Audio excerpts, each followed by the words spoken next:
So here's a question. What does good look like? We're pretty sure just not failing isn't enough. Have you done something that was particularly blindingly good recently, Sven-Are? You must have. I have. But the interesting thing is it really a sign of success if I'm satisfied? So I did the other week an open space commissioned, and it was 140 people attending. And what we did is we opened a room. We Presumably invite this was working online, right? online. Yes, it's Okay. digital, working online. We opened up a room where people could bring their themes to discuss under a broader theme and see what happened. So people build the agenda together, and they actually did. They kind of poured in with discussion topics. When the agenda session was over, they met in breakout rooms, having the discussion, taking notes, delivering all the ideas that they generated to the ones who commissioned us. And it felt really, really good. That must be success. But you said before, it's not just enough for you to feel good. I mean, all these people could have just been turning up and writing the things that they wanted everyone to hear and just making you feel good, Sven-Are. It's not the Sven-Are ego show.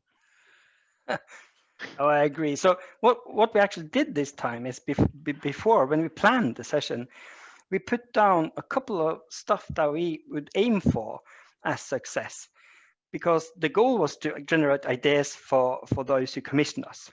What we wanted to do is make sure that we open up a space where those ideas could be generated, and that we did. When it starts coming in, when a couple of people start to generate their ideas, you can actually see on the screen that the other people follow.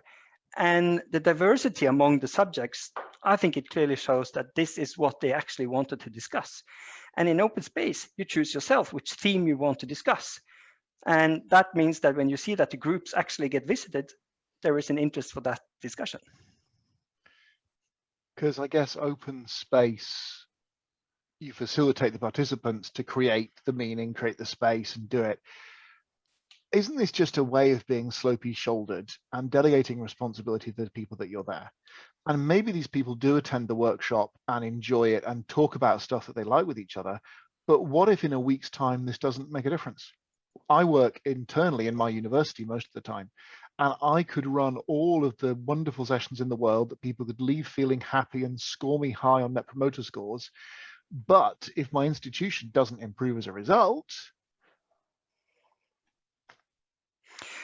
I agree, but this is where we kind of set what we wanted to deliver, and those who commissioned us, they wanted ideas, and we had made it clear. So their responsibility is actually to put it out there to make something happen around ideas. They need to own that result, and that's not on us. So we have made it possible to generate ideas. The ideas need to be taken care of, but that would be for those who commissioned us. So I guess we're talking about what the boundary is around facilitation, what your role as a facilitator is, and being clear about that. And that will be different depending on the group and the goal. So here's a challenge. What's your measurement tool? How do you know that you've got it right? So that it isn't just you thinking, oh, I did well today. Although I do love that feeling.